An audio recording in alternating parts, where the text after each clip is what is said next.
the president is convinced that a temporary ceasefire between Ukraine and Russia is in sight. Here is Donald Trump yesterday. I think we have the confines of a deal. I hope we have the confines of a deal. I believe we're going to pretty soon have a full ceasefire, and then we're going to have a contract. And the contract's being negotiated, the contract in terms of dividing up as we speak.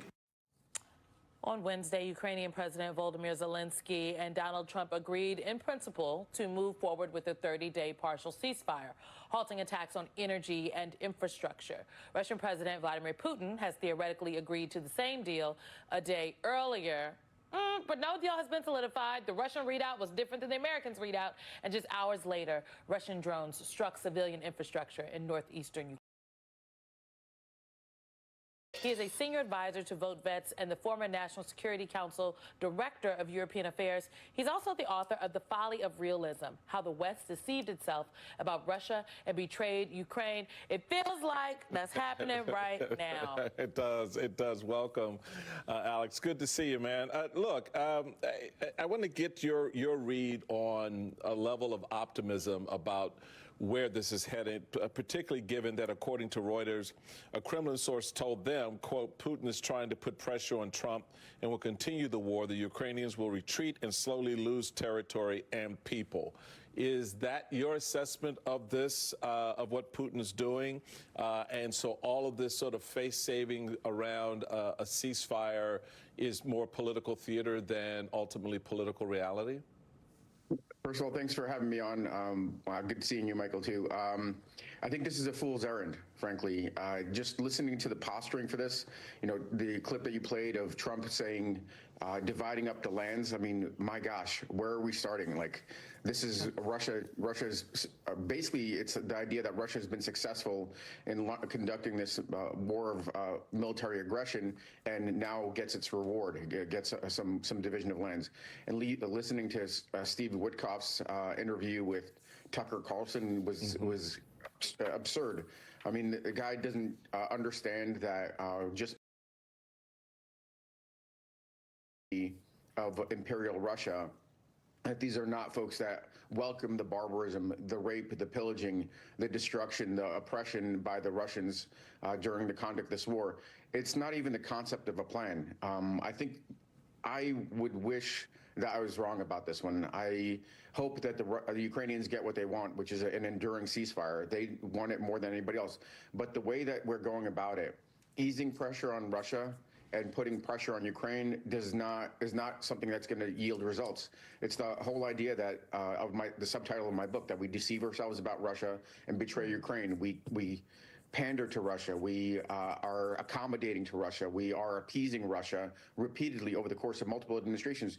Trump, even over the course of his 4 years with Putin in his first term, should have learned some of these lessons. Instead, he's taking the worst instincts, the worst mistakes we've done, and amplified them. And this is not because I don't want peace. It's just everything that we have done wrong is being repeated and amplified under Trump. Instead of figuring out how to increase leverage over Russia, how to get them to come to the negotiating table, they're not the ones that are uncompromising, and not increasing the burden on Ukraine, which we should be supplying more, supporting more, so it's more of an even playing field for negotiations. It's the exact opposite way of getting a deal here. Well, I mean, you're talking about the appeasement we have seen over multiple administrations.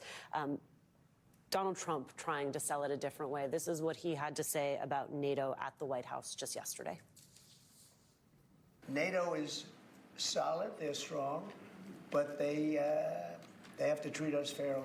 They have to give up because look, without us, NATO is not the same thing. And I can tell you, I've been having very good discussions, as you know, with President Zelensky and with President Putin. And President Putin will tell you that without the United States, he wouldn't be worried.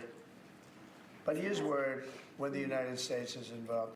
Okay, so I want to take that in two parts, Colonel Vindman. One, this idea that the United States is not being treated fairly by NATO. That is something we have heard from this president before. And two, if what he is saying is true, the flattery that that Putin is using on Trump to say, you know, I'm worried because you're so strong, you're so powerful. Is Putin in fact worried about the United States as a global superpower so long as Donald Trump is the one sitting in the White House? Well, so that's the key. As long as Donald Trump is sitting in the White House, he's less worried because he knows he could effectively manipulate Donald Trump. But in absolute terms, of course, he's extremely concerned about the U.S. He's deathly afraid of anything that spirals into a direct confrontation, let alone a nuclear war. He is deathly afraid of the potential of a nuclear war. He's an empire builder, not an empire destroyer. He wants Russia to be great again. So I think from this standpoint, you know, we're just getting effectively manipulated because Putin could go skirt to the line with regards to dangles, shiny, bright objects for Trump, like peace, like these business deals. And he hasn't even started threatening him. That's when Trump really bends and breaks. I mean, that pattern's been pretty well established with regards to strong states showing resolve in defending their interests, whether it's tariffs or Russia with its saber rattling.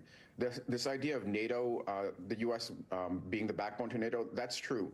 But Trump has been damning NATO ever since 1987. 2 weeks after his first trip, he took out a full-page ad in the New York Times talking about how the U.S. is carrying the burden on NATO, and that the U.S. shouldn't potentially be involved. So he has this deep animus towards NATO, as if they're not paying their dues. Yes, we need to rebalance. We need additional burden sharing. The Europeans are stepping up in a big way. They're going to start spending more on their defense. They'll be more involved in Ukraine. But it shouldn't be at the cost of our most important security relationship and, frankly, our most important economic relationship, a source of U.S. prosperity and wealth. And the reason that we're as great as we are today is because of our partnerships with the Europeans, NATO, and the EU. So it's an absurd way to conduct policy with regards to our allies, and it's an absurd way to conduct policy with regards to our adversaries when we want them to come to the table to end this disastrous war that's been destabilizing Europe, the U.S., and the globe. Ukrainian officials and American officials will meet in Saudi Arabia on Monday. Russian officials and American officials will also meet. We have no confirmation that Ukrainian officials and Russian officials will sit at the table together. Before we let you go, Mr. Vindman, you're on the list. The White House put out a statement yesterday revoking security clearances for a number of individuals, saying it is not no longer in the national interest.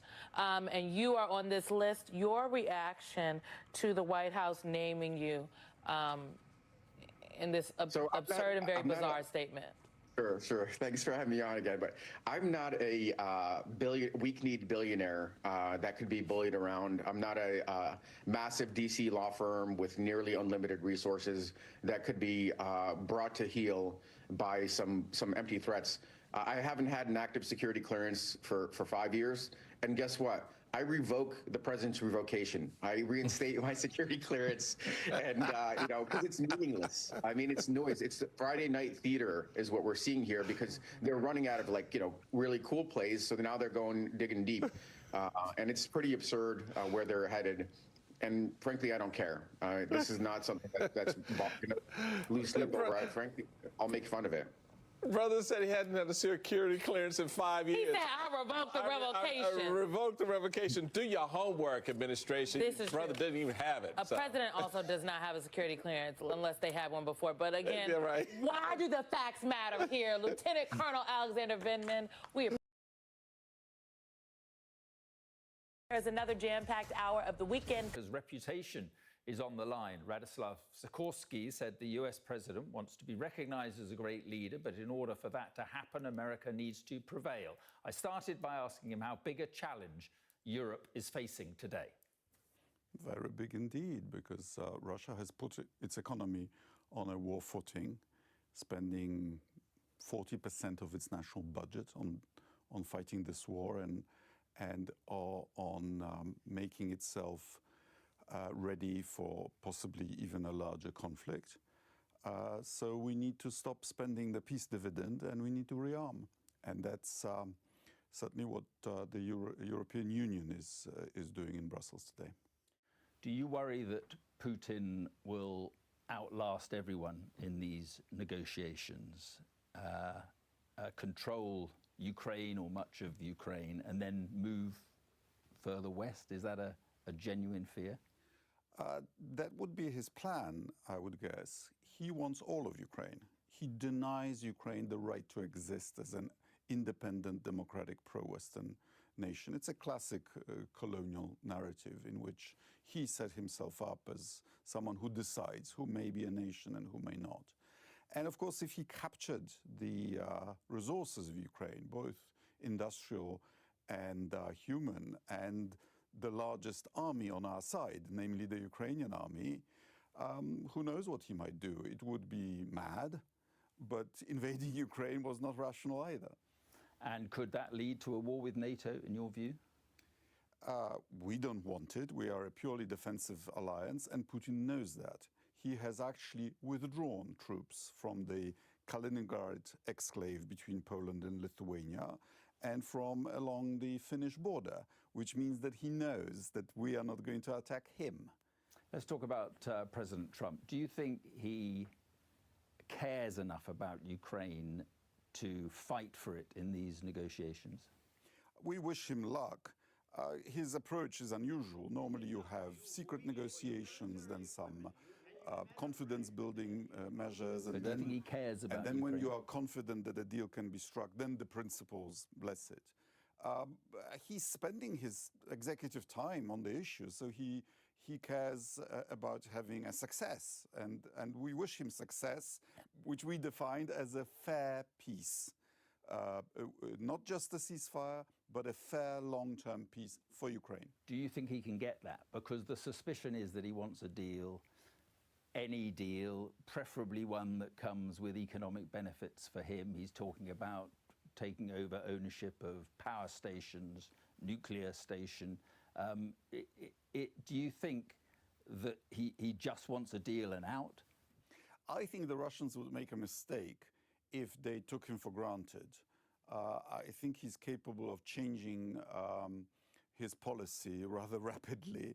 And if he decides that Putin is crossing him or being uncooperative, his people have said all along, including to me personally, that they could ramp up the sanctions, that they could ramp up support for Ukraine. Do you think he would do that? Do you think he would be sufficiently tough on Putin? I think he's giving Putin a chance to exit this disastrous war with face. But if Putin doesn't take this chance, I think he's capable of coming on strong. There is all this talk now of this peacekeeping force. Military officers are talking about it today inside Ukraine. Is that a non-starter in your view? I mean, Putin simply won't accept it, will he? Well, the whole war is about who decides what foreign troops may conceivably be on Ukraine's territory. And clearly we believe, our countries believe, that it's up to Ukraine to decide if she wants any foreign troops on its territory, do you think NATO, not Putin. But do you think NATO troops should? Do you think it's a sensible thing if NATO troops were part of a peacekeeping force, given the danger that would present? Ukraine was given the Budapest security assurances, then a treaty with Russia, and these two types of security guarantees proved empty. So Ukraine now says, well, if there's going to be peace, how are you going to reassure us to go on peacetime mode in our industry, for example, that, Putin will not rearm and attack us again? And that argument has some force. Poland would not be part of a peacekeeping force. Poland would be part of the operation, of the peacekeeping force, but in the most useful way. We are a frontline country. Our first duty to NATO is to secure the external border of NATO. Remember, we have 600 kilometers of border with Russia and Belarus. And we have the key logistical hub in Poland, which needs to be protected. So just to be clear, you wouldn't put troops inside Ukraine? We are not considering it because we think that our role would be to support the logistical effort. And conceivably, NATO would have to protect its own troops from the air. But do you think it will happen? I mean, Putin is going to say no to that. Yeah, but Putin doesn't get to decide that. So you could see it happen? Yes. Would you want greater security guarantees if there is no negotiated peace? Even if there is a negotiated peace, would you want more security guarantees yourself from America? Your president has talked about nuclear weapons, American nuclear weapons in Poland. What is your view of that? A negotiated peace with Putin, I hope you agree with me, is not something that we can put all our faith in, because Putin is a man who has publicly lied. At the time of the Anschluss of Crimea, said, these are not my troops. And you remember, in the run-up to the invasion of Ukraine, he kept saying, I have absolutely no designs of invading Ukraine. Well, how can you trust the word or the signature of a leader like that? So everything that we agree with, Ukraine agrees with Russia, has to be double-checked and verified. Do you worry that President Putin is playing Donald Trump?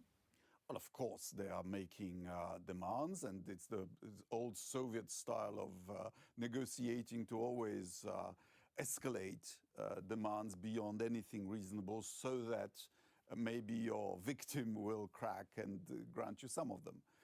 It's an old Russian tactics, but we shouldn't be fooled by it. And I asked you earlier whether Donald Trump cares about Ukraine. You didn't really answer it. Do you think he cares about Ukraine or just wants to do a deal and move on? Well, he should, because his predecessor, and I know there were rivals, but he, in the name of the United States, planted the standard of the United States in downtown Kiev and said that the US will be with Ukraine come what may. So the credibility of the United States, not only in Eastern Europe, but globally, is staked on on the quality of the solution. Do you trust Donald Trump? He wants to be recognized as a great leader. He wants to do his global power game competition with China. For that, he needs allies, and he needs America to prevail. And America would not be seen to prevail if Ukraine were forced to capitulate. It's been suggested that Donald Trump would concede that Crimea was part of Russia. What would you make of that if that was part of any deal? Crimea is not the United States to give away. If there are any sacrifices that need to be made for the sake of peace, it is only up to Ukraine to make them. It is their soldiers who are dying, it's their people who are being bombed, it's their children who are being stolen, it's their people who are suffering under occupation. We should not be the ones to tell Ukraine what to do. Finally, have you made up with Elon Musk? Because you had this online spat over Starlink. Elon Musk is a great pioneer, and I wish him success on his way to Mars.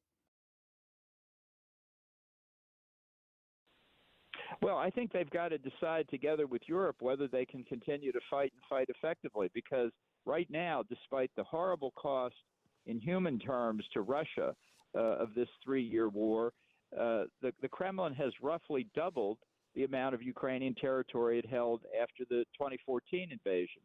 So given that Russia's aim, which Putin has stated repeatedly for 20 years, that he wants to reincorporate Ukraine into Russia, it would be a mistake to think that any settlement that's reached with Russia will be an end to the conflict. It will simply be setting the stage for Russia's preparation for the third invasion. So why stop now and give Russia the chance to regroup?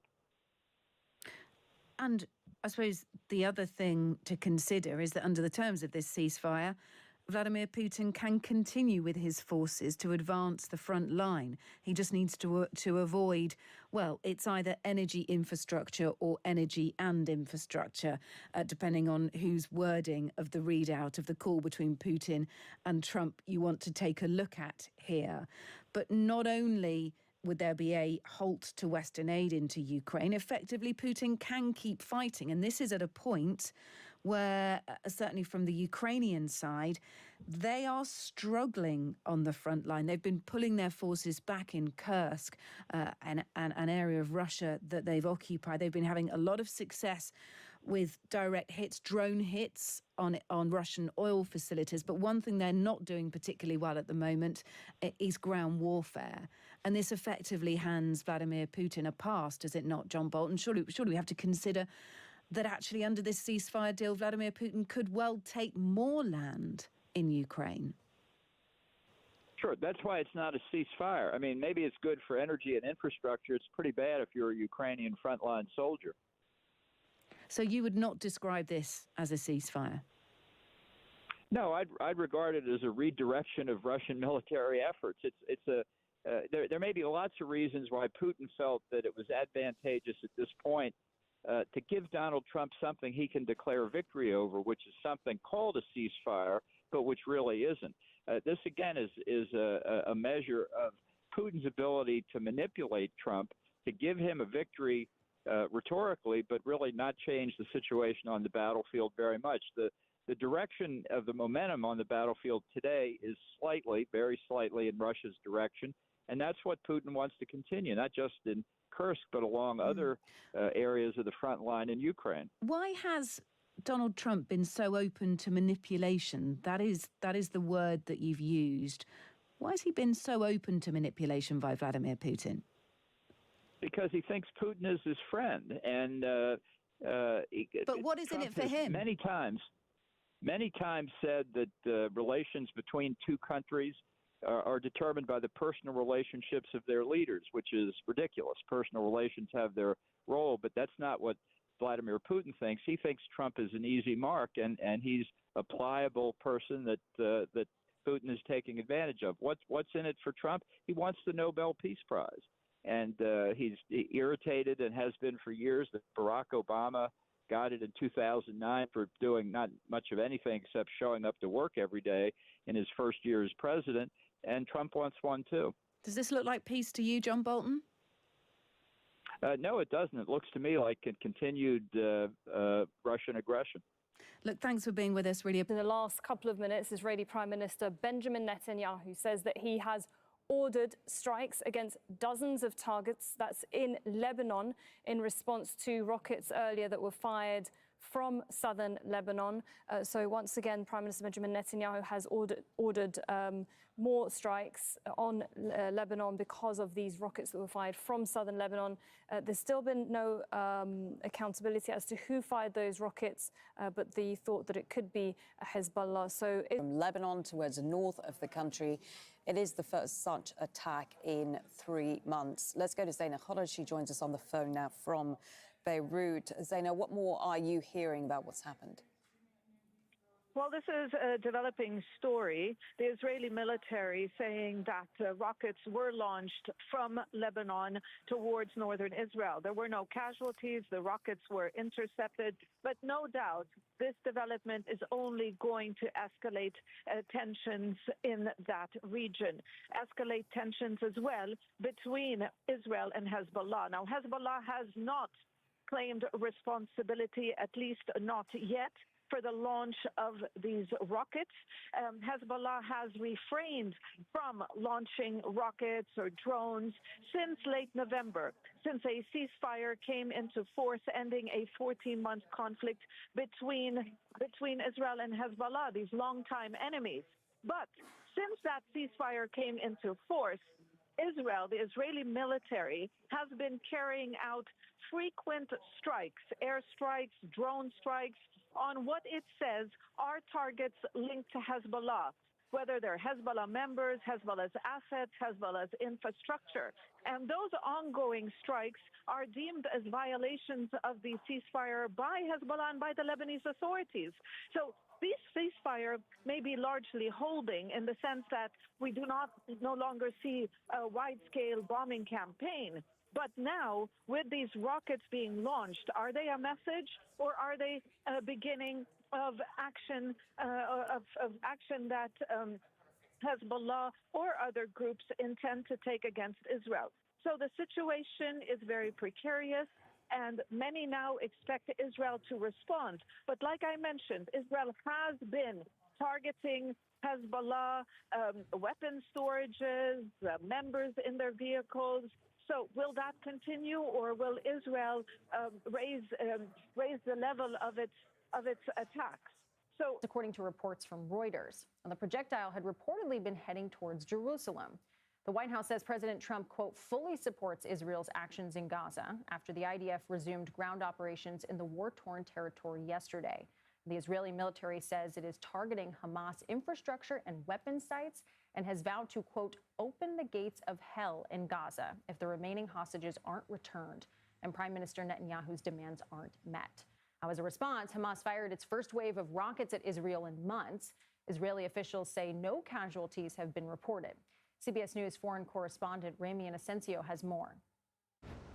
Yes, Israel's military threatened to unleash hell on Gaza this week, and it is now delivering. At least 58 people were killed in a third night in a row of airstrikes up and down the Strip, taking the death toll to roughly an estimated 500 people since the ceasefire was shattered on Tuesday with Israel's shock pre-dawn missile barrages.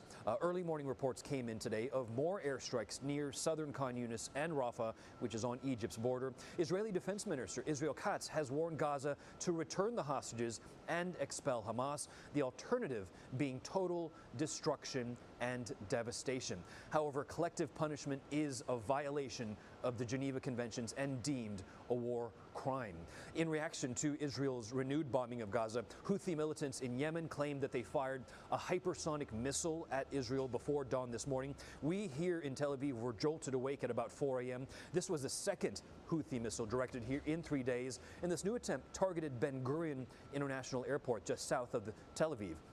The Houthis also claim that they targeted the USS Harry Truman aircraft carrier strike group right now in the Red Sea. Also overnight, the U.S. struck targets in Yemen's capital of Sana'a. That's according to Houthi-run TV. At least 9 women and children were wounded in one residential neighborhood. That's according to the Houthi-run Health Ministry. U.S. Central Command says operations are still continuing 24/7 after the Houthis started to target Israeli ships in the Red Sea. Back to you. Ramy Inocencio, thank you.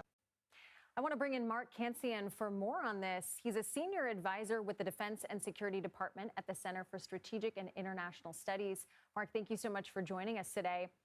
Okay, so kind of play this out for me. I mean, from a strategic standpoint, is this offensive a negotiating tactic, or do you think this is the return to what we saw in an earlier phase of the war? I think it's the latter. It's more than just a negotiating tactic. I think that Israel is uncomfortable with the previous negotiations.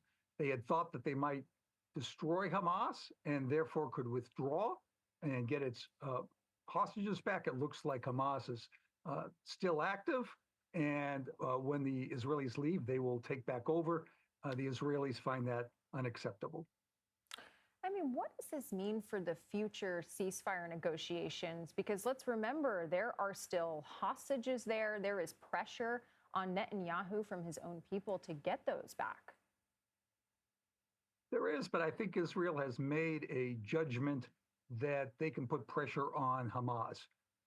President Trump is backing the Israelis very strongly, so they feel secure in that support. And the number of hostages left is not that great. It's probably something between 5 and 20 hostages still alive, and there may be another 30 or 40 bodies to be recovered. And I think when Israel looks at that, as much as they would like to get their hostages back, but facing the prospect of a Gaza that is returned to Hamas control, they're deciding to attack Hamas, trying to get a better deal. Mark Cancian, I really appreciate your time. We're going to be following this very closely. Up the offensive that resumed on Tuesday when Israel launched dozens of airstrikes, ending the ceasefire. This afternoon, Hamas gave its first military response, firing rockets towards Tel Aviv. Since Tuesday, Israel has introduced this evacuation zone along the perimeter of Gaza, telling people to leave these red zones and to travel west. The IDF says these 2 specific areas are dangerous combat zones. And BBC Verify has mapped these locations where recent Israeli strikes have taken place. The BBC and other news organisations are prevented from reporting in Gaza by Israel, but freelancers have sent footage from inside the territory. John Donnison reports now from Jerusalem. Homeless and helpless, Palestinians are being uprooted again. Israel has issued fresh evacuation orders as it expands its offensive, telling people to move to so-called safe areas or even to leave Gaza. How or where to, nobody knows. Meanwhile, every day, they're burying their children. Qassam is carrying his son, Omar. He was just 2 years old. He says he went out to buy his boy some sweets. He came back to find he'd been killed in an Israeli strike. Qassam's wife, Safar, takes one last look. They bombed a place near us where he was playing on a hill with other kids. They all survived, but Omar was hit with a shrapnel. He was Safar's only child after 7 years of trying for a baby. He's one of almost 600 people to be killed this week, according to the health ministry in Gaza.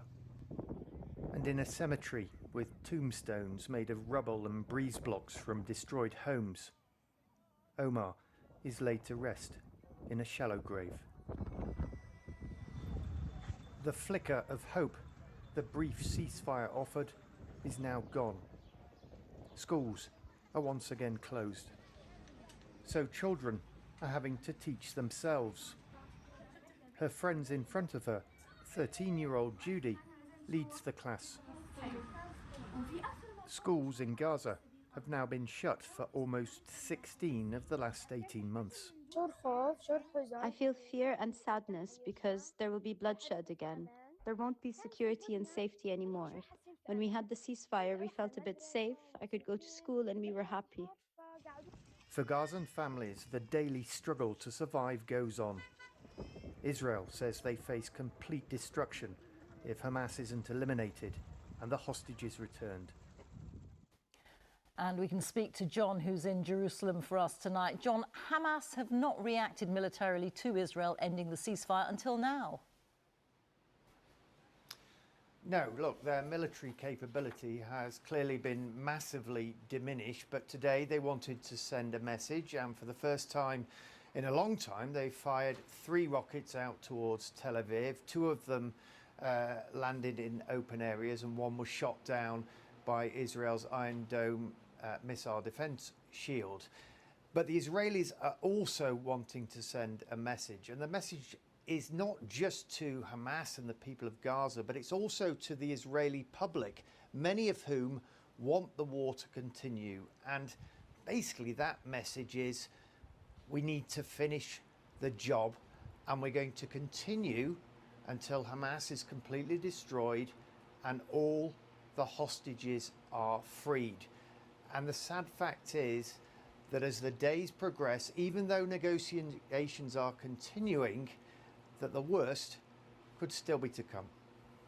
To blockade, but the word allowed Israel to continue and resume the genocide.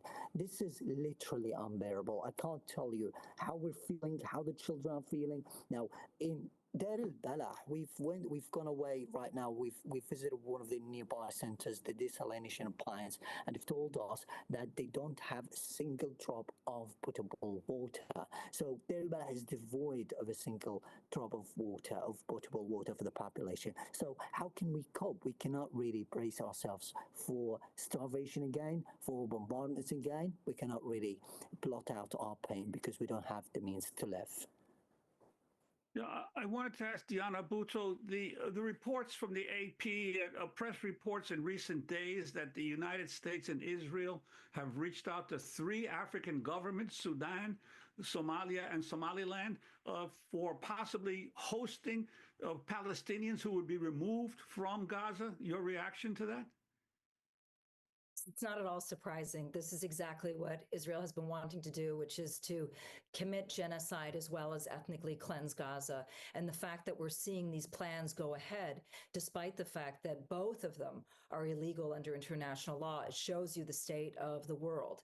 And so it's not at all surprising that they have been doing this, because from the beginning of the genocide, since October of 2023, Netanyahu made it clear that he wanted the Gaza Strip to be smaller in size and thinner in population. What that means is that he wants to see ethnic cleansing, he wants to see genocide, and he wants to see the takeover of the land of the Gaza Strip. And with President Trump, this is precisely what they're implementing. And I wanted to ask you, Diana Boutou, about Israeli prosecutors agreeing to cancel a planned hearing today in the Prime Minister in Netanyahu's corruption trial due to his launching this major assault on Gaza. Do you think that's what's motivating it? Absolutely. Look, a lot of what Israel has been doing lately and what Netanyahu has been doing lately is in order to save his own political career. He's a deeply unpopular prime minister. Israelis are looking at him and blaming him for not only corruption, but for everything that's going on in the country. And in order to save his hide, to prevent himself from going into prison, he's been doing everything to try to prolong this genocide. He's been doing everything so that that Palestinians are the ones who are paying the price with their bodies, literally, in order to prevent Netanyahu from going into prison. Breaking news. The breaking news, Juan, the Otzma Yehudit Jewish Power Party, led by the far-right lawmaker Itamar Ben-Gvir, is returning to Netanyahu's coalition government. The hardline party, which opposed a ceasefire with Hamas and pressed for Israel to cut off aid to Gaza, had left the coalition in January. Now the return strengthens Netanyahu's position before a crucial budget vote expected next week. Your response to that, Diana? Yes, this was also not at all surprising, because what Ben-Gvir, this is a man who's racist, fascist, who's called for the ethnic cleansing of Palestinians. What he was saying at the beginning was that he never wanted to see a ceasefire, that he wants to see Palestinians from Gaza ethnically cleansed from Gaza. He withdrew from the coalition over the idea of a ceasefire agreement. And now that Israel has resumed the genocide, he's come back into the fray in order to make Netanyahu's coalition even stronger, so that he can then not only pass the budget, but continue to be able to put into place these genocidal policies. One thing that's important to keep in mind is that Ben-Gvir is also the person who's been pushing for Israeli settlers to come and take over the Gaza Strip.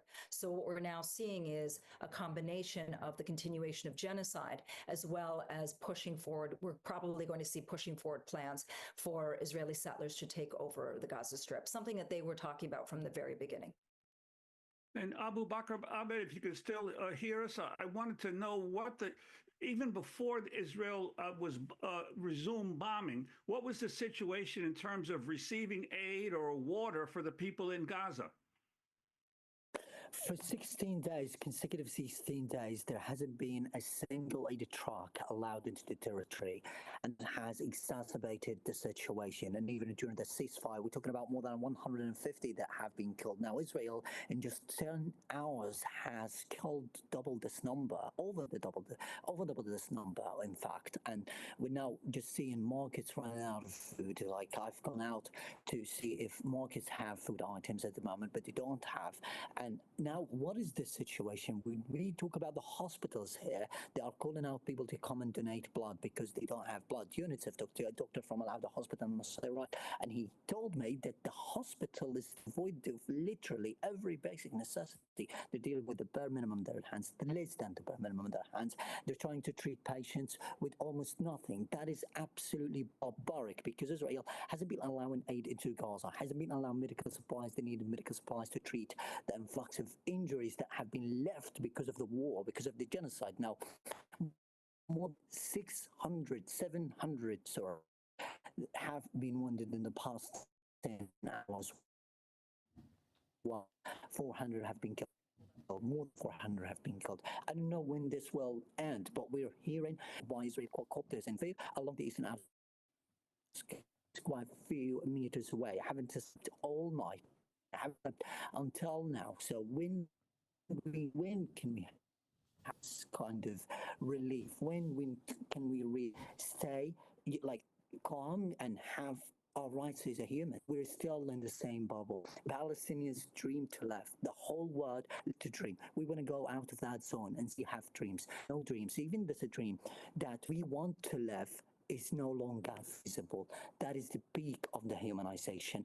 That is many dreams in Gaza have been destroyed. Many dreams have been crushed. Many families still under the rubble. We haven't even recovered the bodies from under the rubble because Israel hasn't been allowing the heavy vehicles into Gaza. The bulldozers and the caterpillars. People wanted to build a new life. Israel didn't allow that. Israel wants clearly to erase every sign of hope inside Gaza, but we will continue to hope, we will continue to carry that hope. And even if it's not our time, the next generations would carry that hope until we make sure that we live the life we want, because we are humans and we deserve to live and we teach life. Abu Bakr Abed speaking to us from Gaza. Have been bringing new casualties of Israel's bombardment to Gaza's hospitals. They include hundreds of children injured and killed by renewed Israeli airstrikes. I was sleeping in the tent with my family when the tent next to us was hit. I was struck by shrapnel and 2 of my daughters were killed. And things could be about to get worse for Gazans, with Israel's defense minister promising, "We will intensify the fighting with strikes from the air, sea and land, and by expanding the ground operation until the hostages are freed and Hamas is defeated." In the so-called humanitarian zone in southern Gaza, airstrikes and winter weather have exacerbated already miserable conditions. Shelling tents, killing civilians. Why kill innocent children and innocent people? Why kill older people and women? What have they done? Are they Hamas? Are these people the resistance fighters? Targeting sleeping people? Why? Israel's ongoing refusal to allow any aid or goods into the Strip has pushed up prices. This winter is very cold and we are asking God for mercy. God, please give us mercy. As UN officials warn hundreds of thousands of lives are at risk, the United States blamed Hamas for the situation. Every death would have been avoided had Hamas accepted the bridge proposal that the United States offered last Wednesday. Hamas is reportedly considering that offer, and there's another on the table from Egypt. But the group says Israel's not serious about implementing a ceasefire deal and sabotage the previous negotiations. Israel's military has ordered Gazans to leave more areas of the Strip, suggesting its troops are moving back in for a new offensive. Eric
Usually we are here to explain why we are here. Today the people who are not here, they should explain why they are not here. Everybody who is a human being should be here to stand on the right side of the history. And we as Jewish people, we are here to counter the Zionist propaganda lies that this is a religious war. This is a war between Jews and Muslims. No, this is false. This is Zionist propaganda. We lived in peace with the Palestinian people for hundreds of years, till the movement of Zionism came in. So is this brutal occupation for over 76 years, which is responsible for all this bloodshed.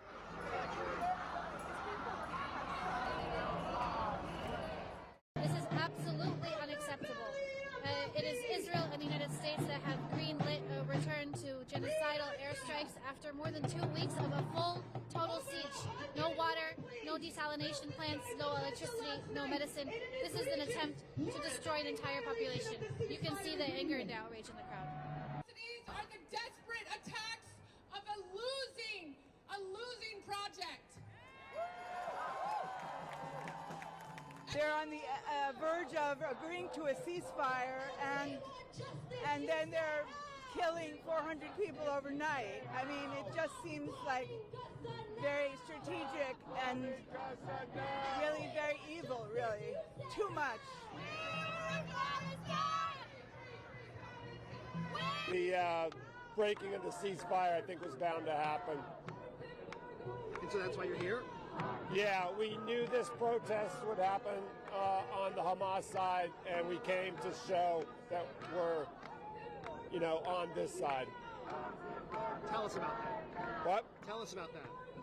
Yeah, no, just want people to understand that there's a lot of people that support Israel in the city, and we're willing to come out, chant, have signs, and such. Arms embargo right now! Arms embargo right now!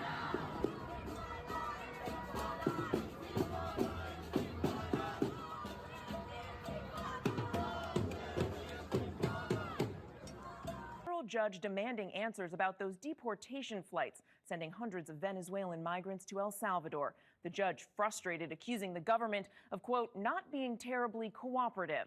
ABC News pressing the president, asking if he believes he has the authority to deport people without having to show the evidence against them.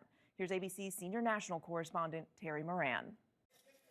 A tense courtroom showdown in Washington over the deportation of more than 200 Venezuelan migrants to a prison in El Salvador, many under a centuries-old wartime law that allows the government to deport people with little to no due process. Federal Judge James Boasberg grilled the Justice Department lawyer about why those flights with the Venezuelans on board weren't immediately turned back to the U.S. despite his explicit order from the bench last Saturday. The lawyer admitting, "I understood your intent, that you meant that to be effective at that time," appearing to contradict the White House.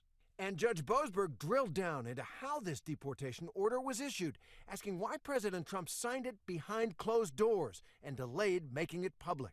Why is this proclamation essentially signed in the dark on Friday night or early Saturday morning, and then these people rushed on the planes? To me, the only reason to do that is if you know it's a problem and you want to get them out of the country before a suit is filed, the judge said. The rushed deportations, the judge suggested, prevented the men from challenging the allegation that they were even members of the Tren de Aragua gang, the target of Trump's order. I don't know when it was signed because I didn't sign it. Other people handled it. In the Oval Office today, President Trump was pressed by our Karen Travers on whether he has the authority to deport people without showing evidence about them to any court.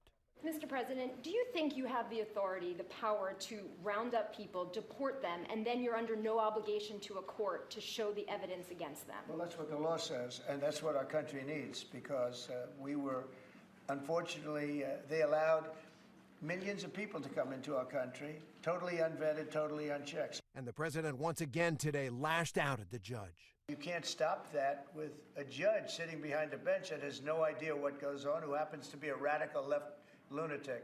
An attorney for Jersey Reyes Barrios says he was deported, a professional soccer player from Venezuela with no criminal record. They say he was accused of being a gang member because of his tattoos. The family say Barrios' tattoos were inspired by soccer. His aunt hopes he'll get his day in court. It's not just the president who gets the last word, she says. And Terry joins us now from the White House. And Terry, the White House continues to stonewall the judge's request. So where does this standoff go from here? Well, Mary, as we just heard, late this afternoon, President Trump now seems to be saying he doesn't even sign the order. Judge Boasberg is determined to get to the bottom of all of this, and that will be part of it as well. Meanwhile, there will be consequences, he says, for whomever violated this order, if that's what he determines. And on Monday, the Trump administration is going to be in the appeals court trying to get Judge Boasberg thrown off the case because they say he's biased. Mary? Mounting legal battles are now raising concerns about increased threats against judges across the U.S. Judge James Boasberg, locked in that showdown with the Trump administration, targeted with anti-Semitic posts online and threats against him. Sources telling our Pierre Thomas that U.S. Marshals are aware of the increasing threats against Boasberg and other federal judges as more lawsuits emerge challenging the administration's policies. Tonight, faced with the potential loss of $400 million in federal funds, Columbia University agreeing to a major policy change. Following pro-Palestinian demonstrations, the school now agreeing to the Trump administration's demands to change its rules about protests on campus. Columbia now banning masks and face coverings used to conceal identities. The school also agreeing to review its Middle East Studies program and faculty, ensuring it is, quote, comprehensive and balanced. Now to the urgent search for 3 family members missing following a trip to the Grand Canyon. Authorities say their GPS last shows them in a rented BMW traveling west on I-40, where multiple crashes and pileups were reported that day. They're now trying to determine if the family was involved in one of them. Here's ABC's Melissa Adon. Tonight, authorities in Arizona urgently searching for these 3 members of the same family, missing for over a week after visiting the Grand Canyon on vacation. We spent 3 days searching. We've exhausted all the leads. The South Korean consulate submitting a missing persons report for 33-year-old Yi Ji-an, 54-year-old Kim Jong-hee, and 59-year-old Kim Tae-hee. The mother, daughter, and aunt were last known to be driving a white BMW rental car to Las Vegas after leaving the Grand Canyon. Authorities say the car's last GPS data showing it westbound on Interstate 40 last Thursday. The same day, this fiery multi-vehicle accident took place on that highway, killing at least 2. Officials say it's not known whether the family's rental car was involved in the crash. Are there still any cars that are unidentified or any people that possibly may be unaccounted for from that? That is possible that they were in that accident.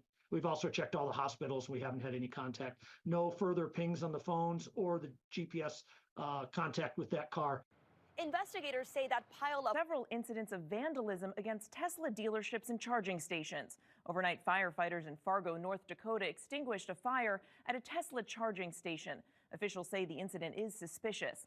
President Trump posting on social media that anyone caught vandalizing Teslas should go to jail for up to 20 years, and he suggested vandals be sent to prison in El Salvador. When we come back, new concerns as the nationwide... El Salvador, do you think with the way that the judges have been issuing injunctions, it would be easier or harder to send these Tesla domestic terrorists to a jail in El Salvador than these MS-13 or Tren de Aragua guys? Well, I view these people as terrorists just like others. These are, when I looked at those showrooms burning and those cars, not 1 or 2, like 7, 8, 10 burning, exploding all over the place.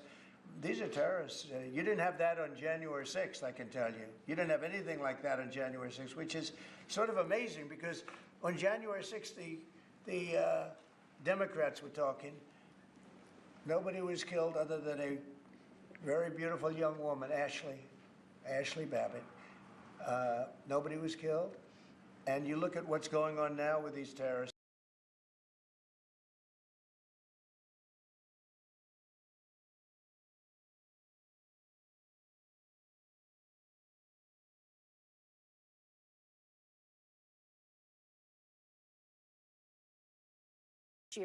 With his lawyers back in court this afternoon defending his sweeping use of wartime powers just hours after the president in the Oval Office claimed he has virtually unchecked power to round up people in this country and deport them without due process. Mr. Trump's comments are the latest salvo in an escalating battle with a federal judge over the president's authority to invoke a rarely used wartime act to deport alleged members of a Venezuelan gang to a notorious super prison in El Salvador without having to provide any hard evidence to a court about their activities.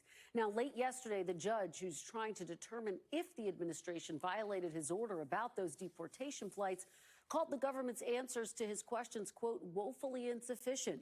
In the Oval Office today, Mr. Trump told reporters that he, not a judge, has the ultimate authority over deportation matters. We can't let a judge say that he wants him. You know, he didn't run for president. He didn't get much more than 80 million votes. And we just can't let that happen. Mr. President, do you think you have the authority, the power to round up people, deport them, and then you're under no obligation to a court to show the evidence against them? Well, that's what the law says, and that's what our country needs, because we were Unfortunately, they allowed millions of people to come into our country, totally unvetted, totally unchecked. Now, until now, the law the president is referring to has only been invoked during times of war. Judge of the U.S. District Court for the District of Columbia remarked that the ramifications of this policy are, quote, incredibly troublesome and problematic and concerning, end quote. Crucially, Judge Boasberg is trying to determine whether the White House defied his initial order directing the government to do whatever it had to do to halt the deportations, even if that meant ordering the planes carrying the deportees to turn around as he specifically ordered they do. Those planes did not return to the United States. Judge Boasberg's exasperation over the administration's failure to directly answer whether that was in defiance of his order has been evident throughout the week. On Thursday, Boasberg said that the government's vague answers to his questions were, quote, woefully insufficient. Yesterday, he rebuked the government again for filing motions using, quote, intemperate and disrespectful language that I can't remember seeing from the United States, end quote. The Trump administration's actions have been highly scrutinized over the past week, especially by lawmakers and legal experts who've raised concerns about how this could lead to the breakdown of the rule of law. When asked by NBC's Kristen Welker if the United States is experiencing a constitutional crisis, the Senate Minority Leader Chuck Schumer said, quote, yes, I do. He added, quote, democracy is at risk. Donald Trump is a lawless, angry man. He thinks he should be king. He thinks he should do whatever he wants, regardless of the law, and he thinks judges should just listen to him, end quote. Even Ty Cobb, this man, an attorney who served in the White House during the first Trump administration, remarked, quote, this is a totally lawless administration with no respect for the courts or the rule of law, end quote. For more on this, I'm joined by Lawrence Tribe. He's a professor emeritus at Harvard Law School. He's the author of numerous books, including American Constitutional Law and To End a Presidency, The Power of Impeachment. Professor Tribe, it is great to see you. Thank you for being with us. It's not great to see you on these under these circumstances, however, because we're all bandying around this term constitutional crisis. It's a term that's been used a lot in the context of the invocation of the Alien Enemies Act and the legal challenge that's brewing over how the Trump administration administered it. Some have said to me the term doesn't matter, but there is definitely something brewing right now that should be of concern to all Americans who believe in the rule of law. Well, I agree, but I do think that looking for an explosion, a kind of moment of crisis, what physicists like to call a singularity in a kind of unique episode of presidential defiance of a court order, that's misleading. It frames what we are experiencing in the wrong way. I'm reminded really of the great poem, The Hollow Men by T.S. Eliot, written 100 years ago this year. He famously wrote, this is the way the world ends. This is the way the world ends, not with a bang, but a whimper. For years, we have allowed the body politic to be hollowed out by a virus that attacks the very foundations of the rule of law on which the government really rests. It's a virus we have to fight with all our energy without waiting for just the right moment. You know, it's a disease, if you think about it, Ali, that reached fever pitch around the January 6th insurrection. It was our immune system failure to respond to it when the Senate let Donald Trump, the insurrectionist in chief, off the hook by voting to acquit him on the legally bogus ground that it had lost jurisdiction since the trial started too late. And then that led to the Supreme Court's refusal to enforce Section 3 of the 14th Amendment to disqualify Donald Trump. And then when the Supreme Court delayed the special counsel's prosecution, using it in the meantime to create a totally new and sweeping presidential immunity, which in turn made it easy for Donald Trump to pardon all the insurrectionists, giving them the implicit message that if they go out and crime again in his support, he'll pardon them. And the disease now is progressing to the point where really a virtual co-presidency, which is completely alien to our democracy's design, is using powers that the framers gave to Congress to create and destroy agencies, to fund and defund activities across the board, and doing it so fast, breaking things so quickly that not even genuinely independent federal courts like Judge Boasberg can fully keep pace with the mayhem. So that's what we're facing. Looking for the moment of crisis is like looking for the shiny object and taking our eyes off the disease that is spreading and that we really have to fight, the virus we need to fight. I want to ask you about this thing that Donald Trump posted directed at Chief Justice John Roberts. They stop the nationwide injunctions now before it's too late. Now, there are two parts of that. Most of these injunctions are nationwide because if you said you have to follow a process in order to deport migrants, that can't be to Texas and deport them. So there's that part. But the more ominous part is the second part, where he says, before it's too late. What does before it's too late mean when the president says that to the Chief Justice? Well, it's ominous. He's trying to scare everybody, saying you better follow my orders or we'll never know what's going to happen. And then judges fear being shot. All kinds of terrible things are going on. But take the particular example, nationwide injunctions. Trump himself and the MAGA movement loved those nationwide injunctions when Biden was in power, and they were trying to make sure that judges would dismantle his student loan program, or that even in cases that varied state by state, unlike what you're describing, like abortion, they loved the nationwide injunctions entered by very far-right judges. But there's no alternative when the action that is in violation of the Justice Department's invocation of the Alien Enemies Act that was really most recently used for the Japanese internment case, Korematsu. When the administration invokes that act, when it doesn't apply to people who haven't even been determined to be within the group that is supposedly eligible for deportation, you either fly them out of the country and put them beyond reach, or you don't. So Boasberg either had to throw his hands up and say, I can't enforce the law, or he had to say, turn those planes around.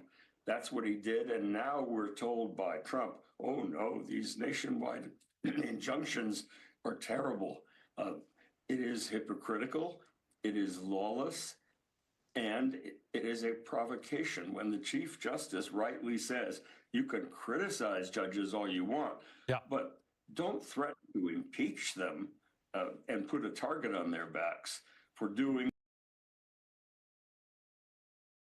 Referred to Judge Boasberg as a radical left lunatic. This is a judge who was appointed first to the bench by George W. Bush, and then to his current role by Barack Obama. In all my reading of him, I don't know where one would find either radical or left or lunatic. No way. I mean, he is a universally respected judge. He was put by the Chief Justice on the FISA court with other conservative judges. He's not left-wing in any sense. And when Trump says, I don't know who the judge is, but I know he's got to be radical left-wing, right. What's that mean? I mean, it's self-contradiction, as is so much of what the current president says. Talk to me about this impeachment thing where it's spreading, the idea of impeaching judges. It is a very, very clearly understood matter. You and I have discussed it, Judge Ludick and I have discussed this idea that you can be very, very upset with a court ruling, and many people in America across the political spectrum are upset with many court rulings, including some coming from the Supreme Court. But impeachment is about misconduct or something that has gone wrong, not a disagreement over a legal decision. Exactly. It's about abuse of power. It is about high crimes and misdemeanors. The last time people across the country started misusing the impeachment concept for a judge was when we had billboards all over the country saying impeach Earl Warren over the decision in Brown v. Board of Education. Well, there were some people who disagreed with the decision, but once you start threatening to remove judges because you think they got it wrong in a particular case, however important, the whole idea of an independent judiciary crumbles. One of the pillars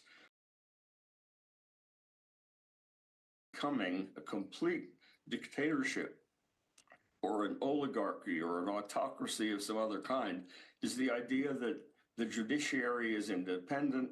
It doesn't always have the last word. You can amend the Constitution if you don't agree with it, as I think we should amend it to get rid of that absolute and sweeping immunity that was given to presidents for committing crimes in office.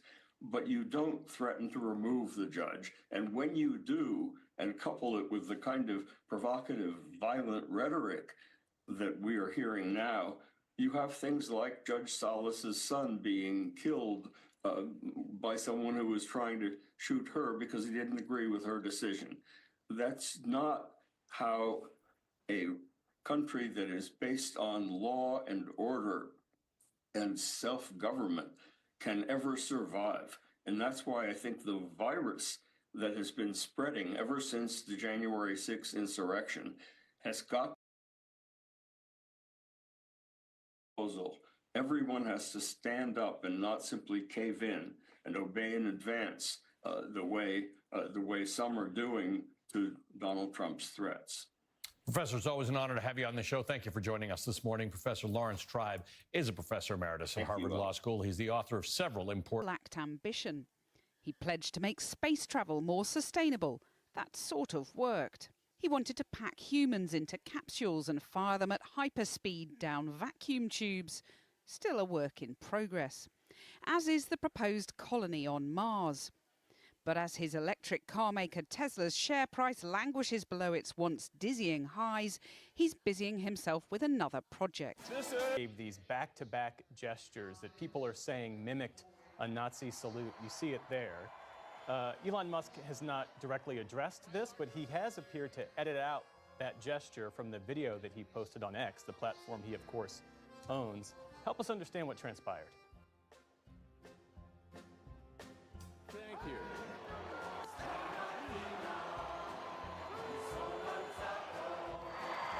Oh, careful. Careful with that salute. It wasn't even like a subtle, like a wave, like one of these, like a... It's okay, it's good to be proud of German culture, German values, and not to lose that in some sort of multiculturalism that dilutes everything. That's what a Nazi would say. We don't want Italy as a culture to disappear. We don't want France as a culture to disappear. I think we have to have maintain the sort of reasonable cultural identity of the various countries. Or they simply will not be those countries. Aber der ist wahrscheinlich für Sie auch Nazi. Hm? Nazis, Nazis, Nazis, lauter Nazi. USA, USA, USA, USA, USA. Ah! Yes. No, dog. No, this is the Charlie Chaplin mustache. Hey, so what the fuck was that? I mean, we all know what that actually was, but there are a lot of people online, from Elon Musk simps to professional headline writers for major newspapers, insisting that it was something else entirely. They're eating the dogs, the people that came in. They're eating the cats. In my opinion, the Jewish people would have a lot to do with the loss if I'm at 40%. Some sick people, radical left lunatics, and I think they're and it should be very easily handled by, if necessary, by National Guard, or if really necessary, by the military. You know, if you had one day, like one real rough, nasty day, and I mean real rough, the word will get out and it will end immediately. He's Hitler. And then they say he's a Nazi.